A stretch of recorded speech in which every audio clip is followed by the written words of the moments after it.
ಈಗ ತಾನೇ just cooker of ಮಾಡಿದ್ದು ನಾನು. ನಮಸ್ತೆ, TRP ಇಂಡಿಯನ್ ಕಿಚನ್ಗೆ ಸ್ವಾಗತ. ಇವತ್ತು ಬೆಳಿಗ್ಗೆ ಬ್ರೇಕ್ಫಾಸ್ಟ್ಗೆ ಹಾಗೆ ಮಧ್ಯಾಹ್ನ ಲಂಚ್ ಬಾಕ್ಸಿಗೆ ನಾನು ಮಾಡ್ತಿರುವಂಥ ರೆಸಿಪಿ ಬಂದು ಹೆಸ್ರು ಕಾಳು ಮಸಾಲೆ ಸಾರು ಮಾಡೋಣ ಅಂತ ಹೇಳಿ ರೆಡಿ ಮಾಡ್ಕೊತಿದ್ದೀನಿ. ಇದು ನೈಟೇ ನಾನು ನೆನೆ ಹಾಕ್ಬಿಟ್ಟಿದೆ. ಹೆಸ್ರು ಕಾಳು ಒಂದು ಅರ್ಧ ಕಿಲೋ ಆಗೋಷ್ಟು ಹೆಸ್ರು ಕಾಳು ಮುಳುಗೋ ತನಕ ನೀರು ಹಾಕಿ, ಮುಳುಗೋದಕ್ಕಿಂತ ಒಂದು ಸ್ವಲ್ಪ ಜಾಸ್ತಿನೇ ನೀರು ಹಾಕಿ ನೆನೆ ಹಾಕ್ಬಿಟ್ಟಿದ್ದೆ. ಈಗ ಮಿಕ್ಸಿ ಜಾರ್ನಲ್ಲಿ ಮಸಾಲೆನ ರುಬ್ಕೊಬಿಡೋಣ. ಈಗ ಮಸಾಲೆಗೆ 4 ಈರುಳ್ಳಿ, ಹಾಗೆ 4 ಟೊಮೆಟೊ, ಹಾಗೆ ಒಂದು ಪೂರ್ತಿ ಇಡೀ ಆಗೋಷ್ಟು ಕಾಯಿ ತುರಿ. ನೋಡಿ, ಕಾಯಿ ತುರಿ ಹಾಕ್ಕೊತಾ ಇದ್ದೀನಿ. ಅಥವಾ ನೀವು ಮಿಕ್ಸಿ ಜಾರ್ನಲ್ಲಿ ಚೆನ್ನಾಗಿ ನುಣ್ಣಗಾಗುತ್ತೆ ಅಂದರೆ ಕಾಯಿನ ಕಟ್ ಮಾಡಿನೇ ಹಾಕ್ಕೋಬೋದು, ತೊಂದರೆ ಇಲ್ಲ. ಹಾಗೆ ಬೇಗ ಆಗಲಿ ಅಂತ ಹೇಳಿ ನುಣ್ಣಗೆ ಮಸಾಲೆ ನಾನು ತುರಿದು ಹಾಕ್ಕೊತಿದ್ದೀನಿ ಕಾಯಿನ. ಹಾಗೆ ಈರುಳ್ಳಿನೂ ಹಾಕ್ತಿದ್ದೀನಿ, ಹಾಗೆ ಟೊಮೆಟೊ. ಇದು ಪೂರ್ತಿ ಒಂದು ಸ್ವಲ್ಪ ನೀರು ಹಾಕಿ ಚೆನ್ನಾಗಿ ರುಬ್ಕೊಂಬಿಡಿ, ಮಸಾಲೆ ಆಗೋಗುತ್ತೆ. ಆಮೇಲೆ ನಾನು ತೋರಿಸ್ತೀನಿ ಈಗ ನೆಕ್ಸ್ಟ್ ಏನು ಮಾಡೋದು ಅಂತ ಹೇಳಿ. ಇದು ಪೂರ್ತಿ ರುಬ್ಕೊಂಡು ಬರ್ತೀನಿ. ಈಗ ಸ್ಟವ್ ಹಚ್ಕೊಂಡಿದ್ದೀನಿ, ಕುಕ್ಕರು ಇಟ್ಟಿದ್ದೀನಿ. ಕುಕ್ಕರ್ ಬಿಸಿ ಆಗ್ತಿದೆ. ಕುಕ್ಕರ್ ಬಿಸಿ ಆಯಿತು, ಎಣ್ಣೆ ಹಾಕ್ಕೊಬಿಡೋಣ.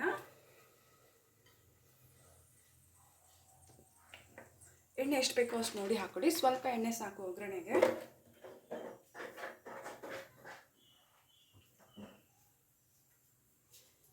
ಎಣ್ಣೆ ಬಿಸಿ ಆಗಲಿ.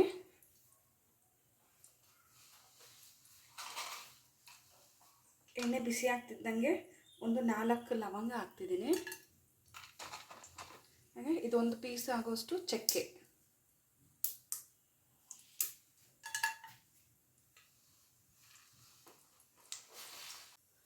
ಈಗ ಒಗ್ಗರಣೆಗೆ ಒಂದು ಈರುಳ್ಳಿ ಹಾಕ್ತಿದ್ದೀನಿ, ಕಟ್ ಮಾಡ್ಕೊಂಡಿರೋಂಥ ಈರುಳ್ಳಿ.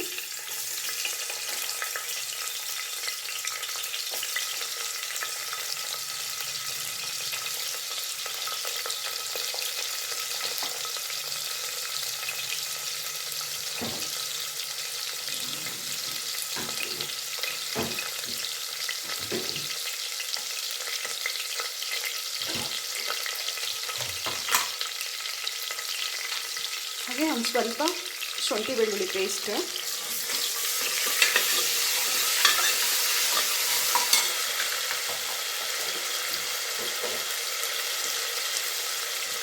ಹಾಗೆ 2 ಟೊಮೆಟೊ. ಇದು ಇಷ್ಟನ್ನು ಎಣ್ಣೆಯಲ್ಲಿ ಫ್ರೈ ಮಾಡ್ಕೊಂಬಿಡೋಣ.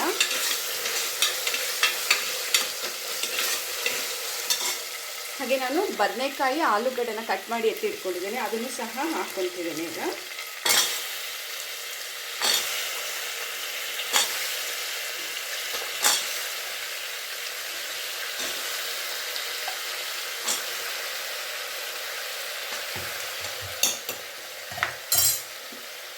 ಹಾಗೆ ಹೆಸರು ಕಾಳು ಹಾಕೋಣ.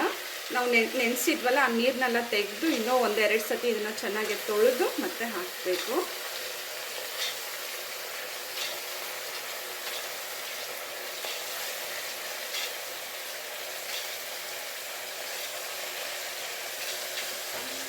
ಫುಲ್ಲು ಪೂರ್ತಿ ಕುಕ್ಕರ್ ಆಗೋಗುತ್ತೆ ನೋಡಿ, ಬೇಕಿದ್ರೆ ತುಂಬ ಗಟ್ಟಿ ಆಗುತ್ತೆ.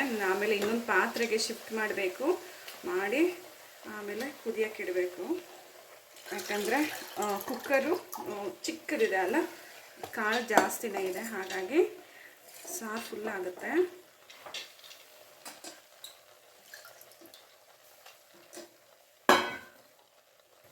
ನಾವು ರುಬ್ಬಿರುವಂಥ ಮಸಾಲೆನ ಹಾಕ್ತಿದ್ದೀನಿ.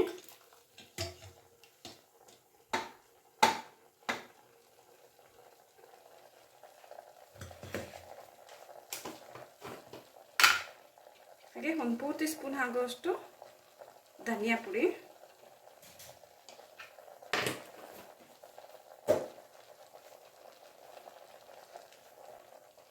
ಹಾಗೆ ಖಾರದ ಪುಡಿ. ಎಷ್ಟು ಬೇಕೋ ಅಷ್ಟು ಖಾರ ನೋಡಿ ಹಾಕೊಳ್ಳಿ. ಚೆನ್ನಾಗಿ ಮಿಕ್ಸ್ ಮಾಡ್ಕೊಂಡ್ರೆ ಇಷ್ಟು.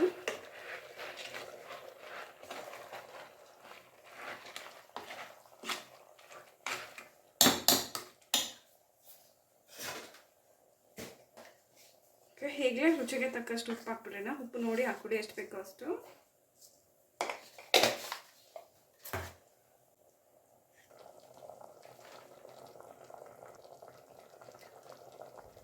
ಈಗ ಮಿಕ್ಸಿ ಜಾರ್ನಲ್ಲಿ ನೀರು ಹಾಕಿ ಹಾಕ್ಕೊತಿದ್ದೀನಿ. ನೀರು ಎಷ್ಟು ಬೇಕೋ ಅಷ್ಟು ನೋಡಿ ಹಾಕ್ಕೊಳ್ಳಿ.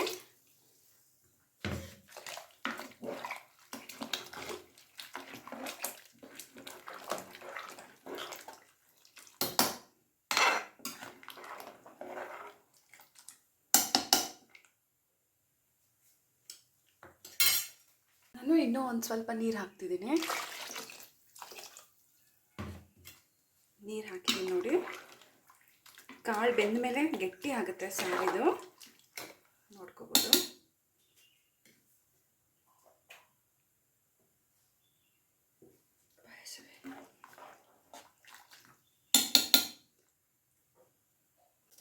ಒಂದು 3 ಪಲಾವ್ ಎಲೆನ ಹಾಕ್ತಿದ್ದೀನಿ. ಹೀಗೆ ಘಮ ಚೆನ್ನಾಗಿರುತ್ತೆ. ಜಸ್ಟ್ ಇದ್ರ ಮೇಲೆ ಹಾಕಿ ಈಗ ಕುಕ್ಕರ್ ಮುಚ್ಚಳನ ಮುಚ್ಚಿ 1 ವಿಷಲ್ ಬಿಟ್ಬಿಡೋಣ. ಕಾಳೆಲ್ಲ ಚೆನ್ನಾಗಿ ಬೆಂದೋಗುತ್ತೆ. ತುಂಬ ವಿಷಲ್ ಬಿಡೋಕ್ಕೆ ಹೋಗ್ಬಿಡಿ, ತುಂಬ ಮೆತ್ತಗಾಗ್ಬಿಡುತ್ತೆ ಕಾಳು. ಹಾಗಾಗಿ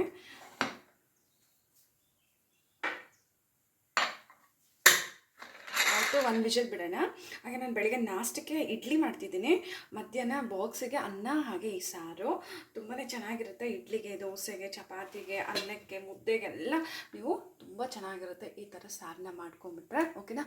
1 ವಿಷಲ್ ಬರಲಿ, ಮತ್ತೆ ಓಪನ್ ಮಾಡೋಣ. ನೋಡ್ಬೋದು ಸ್ಟೀಮ್ ಹೋಗಿದೆ. ಈಗ ಕುಕ್ಕರ್ ಓಪನ್ ಮಾಡ್ತಾ ಇದ್ದೀನಿ.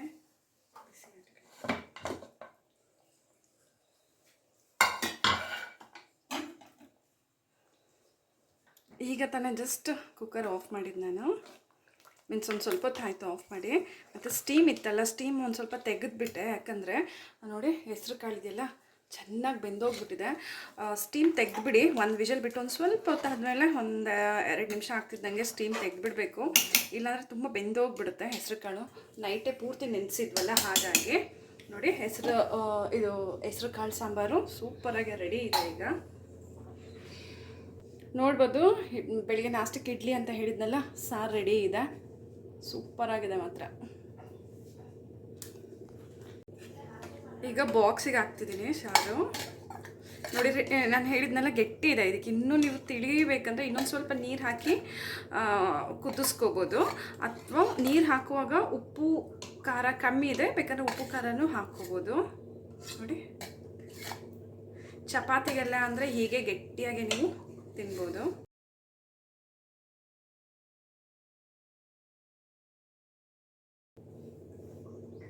ನೋಡ್ಬೋದು ಸಾರು ಬಾಕ್ಸಿಗೆ ಹಾಕಾಗಿದೆ. ಈಗ ಇದು ರೆಡಿ ಇದೆ. ಸೊ ನೋಡಿದ್ರಲ್ಲ ಇವತ್ತಿನ ನಮ್ಮ ಈ ರೆಸಿಪಿನ. ಹಾಗೆ ನೀವು ಟ್ರೈ ಮಾಡಿ ಹೇಗೆ ಬಂತಂತ ಹೇಳಿ ಕಮೆಂಟ್ ಮಾಡೋದು ನಮ್ಮ ಮರಿಬೇಡಿ. ಇನ್ನೂ ಹೊಸ ಈಸಿ ರೆಸಿಪೀಸ್ಗಾಗಿ ಈಗಲೇ ಚಾನಲ್ನ ಸಬ್ಸ್ಕ್ರೈಬ್ ಮಾಡ್ಕೊಬೇಡಿ. ಥ್ಯಾಂಕ್ ಯು, ಬಾಯ್. ನನ್ನ ಬಾಕ್ಸಿಗೆ ಸಾರು ಹಾಕಾಯಿತು. ಸೊ ಈಗ ಇದು ಬಾಣಲೆಗೆ ಹಾಕ್ತಾಯಿದ್ದೀನಿ ನೋಡಿ ಸಾರನ್ನ.